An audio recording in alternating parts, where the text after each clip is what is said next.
The first real confrontation started with a bucket of soap and a memory. It was a crisp Saturday morning. Sunlight dripping through the sycamores, lining Maple Creek Estates. The air smelled faintly of cut grass and warm concrete. I had rolled my '89 Ford F-150 into the driveway like a ritual, same way my dad used to do it back in the day. That truck wasn't just metal and bolts. It was the last thing he left me before he passed. A legacy on 4 wheels, still running like a stubborn old mule. I set up with a sponge, a biodegradable soap blend, and an easygoing playlist humming from my phone. Nothing fancy, just me, the truck, and the calm. At least for a few minutes, then came the screech. "Excuse me!" I turned, still holding the hose. There she was, mid-50s, heels clicking against the pavement, lips pursed tight enough to cut wire.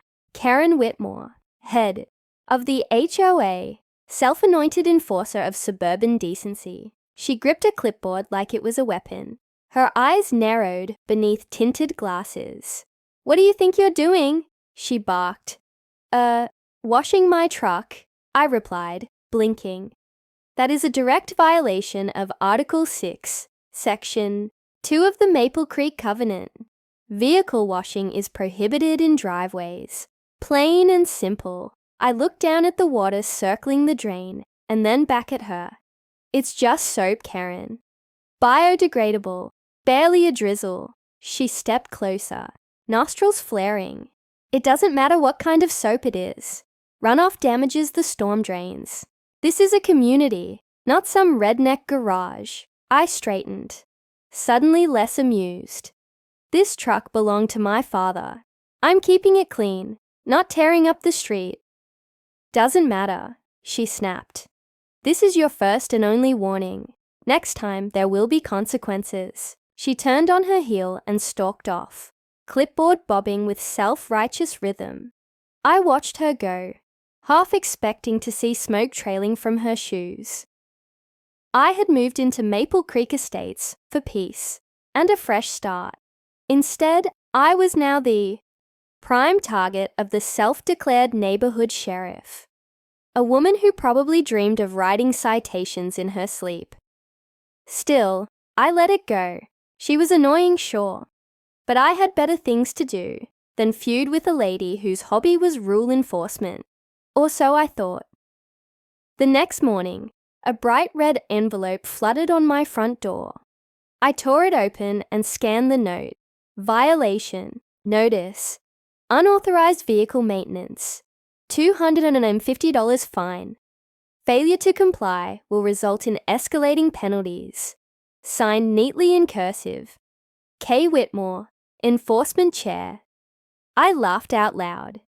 It had to be a joke, but when I checked the HOA portal later that night, the fine was real, posted, official. She wasn't bluffing. Out of curiosity, I walked the neighborhood that week. I counted no fewer than 3 other residents washing their cars. A teenager was scrubbing down his dad's SUV.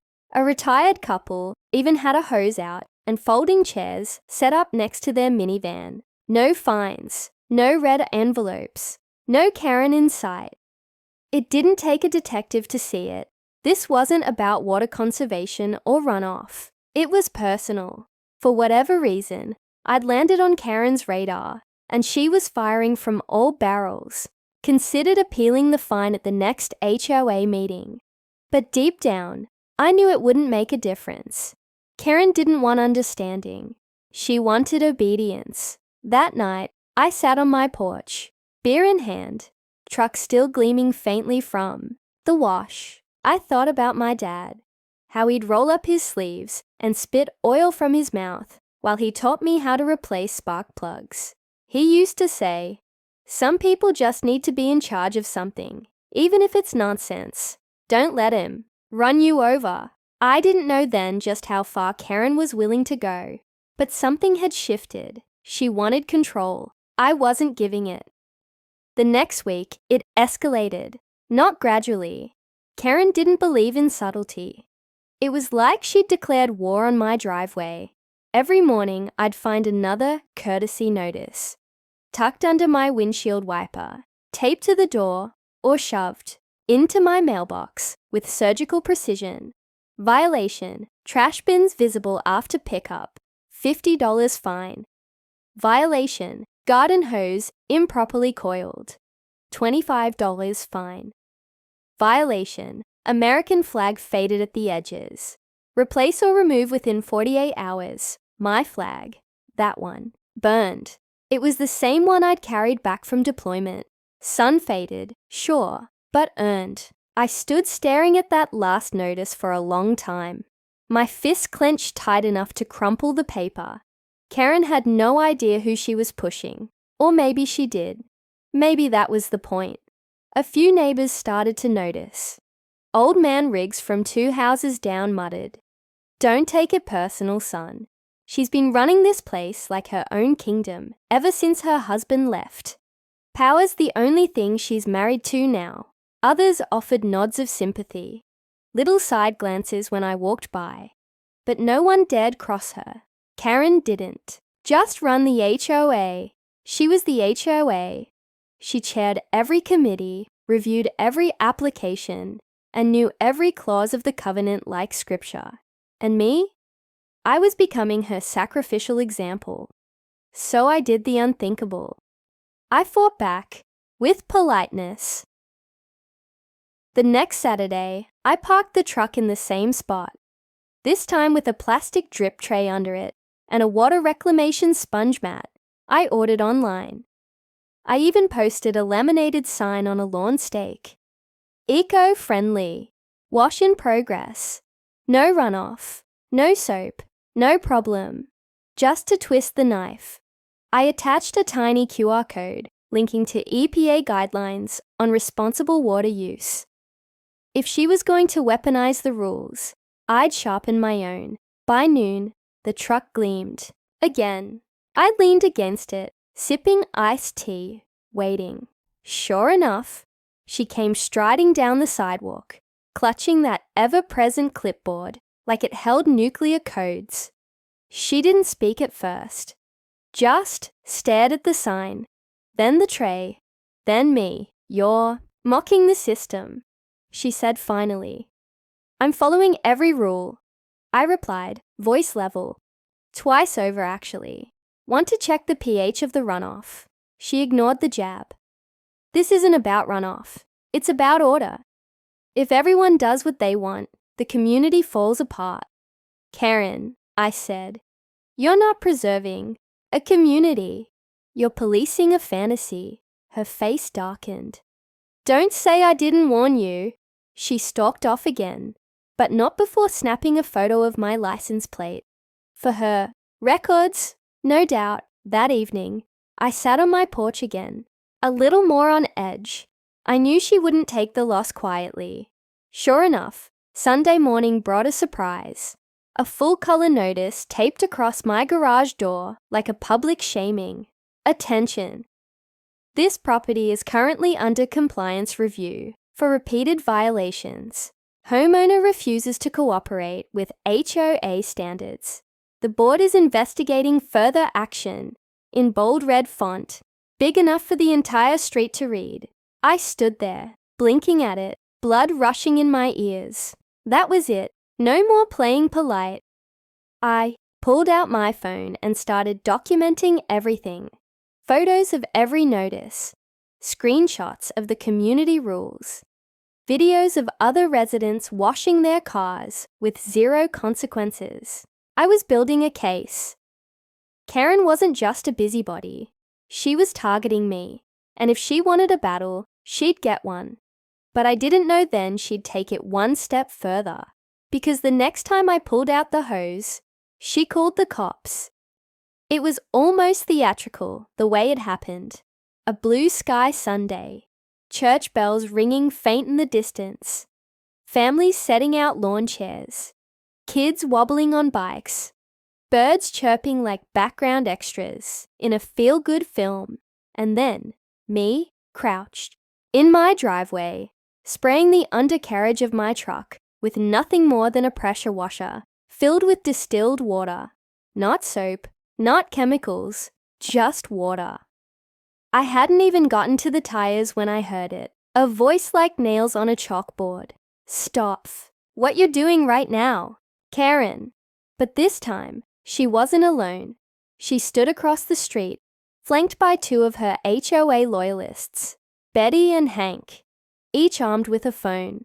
Smug expressions plastered across their faces, like victory was already theirs. You're in direct violation again.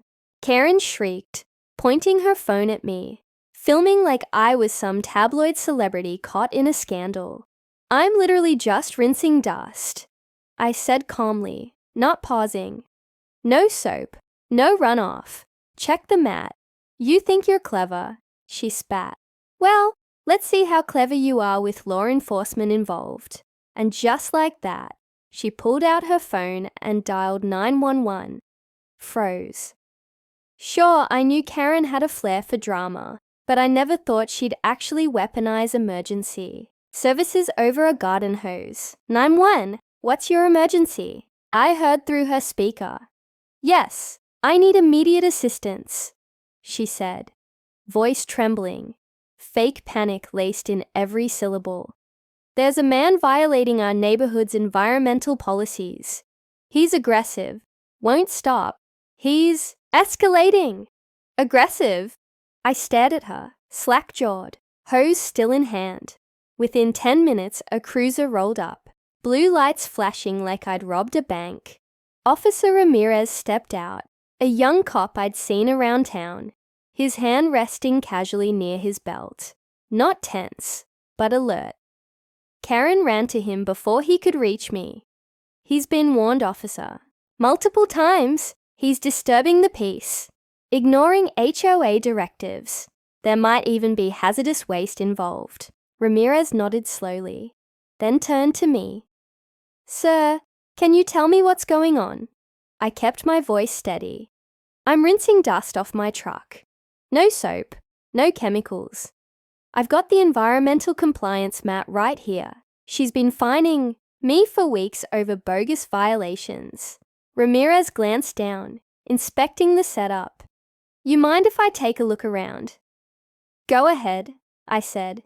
He walked the perimeter, snapped a few photos on his phone, and tapped the mat with his boot. Looks clean, he murmured. Karen was still flailing. You can't just let him. He's defying authority. Ma'am, Ramirez said firmly. This isn't a criminal matter. There's no evidence of illegal activity here. If you have an HOA dispute, you'll need to handle it through civil channels. Karen's face turned beet red. You're going to do nothing after all the warnings. That's correct, Ramirez replied, now clearly irritated. And I'll advise you not to misuse 911. This line is for emergencies, not enforcing HOA bylaws. She gasped like he'd slapped her. He turned back to me, softer now. I'd recommend filing a complaint. Sounds like there's a pattern here. Already on it, I said, nodding. Documented everything. As Ramirez drove off, Karen stood frozen, phone still in hand, her facade cracking. Around us, a few neighbors had come out onto their porches, silent spectators. Eyes on her, judging, some even whispering. For the first time, Karen looked exposed, not powerful, not feared, just a bitter woman with too much time and too little purpose. She turned sharply, stormed off without a word, her entourage trailing like confused puppies. And me? I finished rinsing the truck, slower now, methodical, victorious. But I wasn't done. That night, I submitted the police report, attached every violation letter, and hit send on a formal complaint to the HOA board, the city's residential mediation office, and, just for good measure, the local news tip line. If Karen wanted a war, she'd picked the wrong soldier. It took 3 weeks. 3 weeks of silence. No warnings. No clipboard patrols. Karen disappeared from the sidewalks, as if the sun itself refused to cast her shadow. But I knew better. Storms don't vanish. They gather. Then the letter arrived. Certified. Mail. From the county's code. Compliance and Mediation Office. The summary? My complaint had teeth. Karen had overstepped her authority several times. The misuse of 911, the unlawful posting of a non-sanctioned compliance review warning, and repeated attempts to fine me for non-existent violations were deemed abusive conduct under the scope of HOA governance. I read the letter twice, then again aloud to my truck. The mediation board had even reached out to other residents. Seems I wasn't the only one she'd harassed, just the loudest. Anonymous testimonies poured in, harassed over flower colours, fined for excessively festive wreaths, warned for letting kids chalk on the sidewalk. Karen, they discovered, had ruled the HOA without oversight for over 5 years. No one ever challenged her until me. The HOA board called an emergency meeting, and I went, not out of spite, but out of duty, because sometimes a bully needs an audience when their crown slips. The community hall was packed. Neighbours I barely knew filled the chairs. Quiet at first, cautious, Karen sat front and centre in her signature beige suit.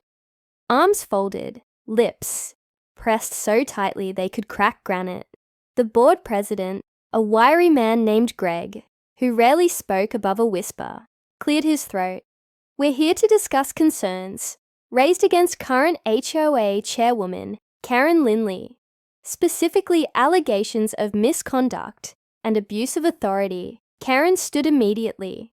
This is outrageous. I've maintained this. Neighborhood standards, single-handedly. I've stopped property values from plummeting. You've called the police on a resident washing his car. I interrupted. Calm. Clear. You've fined veterans for flying their flags, scared children for drawing with chalk, and created a climate of fear. Gasps. A few murmurs. A woman near the back clutched her husband's hand. Greg raised his hand. Mr. Dawson, please continue. I laid out everything. Dates, letters, photos, and the police report. I read excerpts from the mediation summary and even showed a printed screenshot of the EPA-approved mat I'd used during the wash. Then I stepped back and waited. What followed was a slow but steady uprising. One by one, neighbours stood to share their own stories. An elderly couple fined for hanging wind chimes. A single mom whose Halloween decorations were removed. A man fined for overly casual attire while walking his dog. Karen's face sagged under the weight of it all. And then came the motion. I moved that Karen Lindley be removed from her position, effective immediately.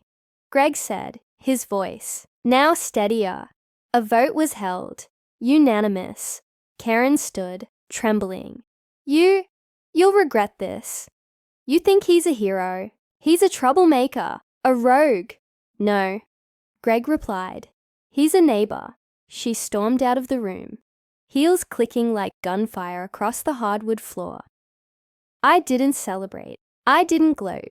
Instead, I walked home, a quiet pride in my chest, not because I'd won, but because the neighbourhood had woken up. Weeks passed. Spring rolled in, and with it, a new HOA election. Greg stepped down. Betty, yes, that Betty, ran unopposed, but vowed reform, transparency, term limits, no more unchecked authority. The sign Karen had once taped to my garage was replaced with a fresh welcome letter. This one said, "We value our neighbours. Your voice matters. I still wash my truck every Sunday." Neighbours wave as they walk by. Some even stop to chat. A kid rides past on a bike with a chalk-drawn dragon on the sidewalk, unbothered and brilliant. And Karen, she sold her house, Moved out quietly one night, like a ghost retreating from the dawn. She never looked back, but I did. One last time, I looked at that vacant porch across the street. No clipboard, no scowl, no tyranny, just peace, and the quiet hum of water as it ran down my driveway.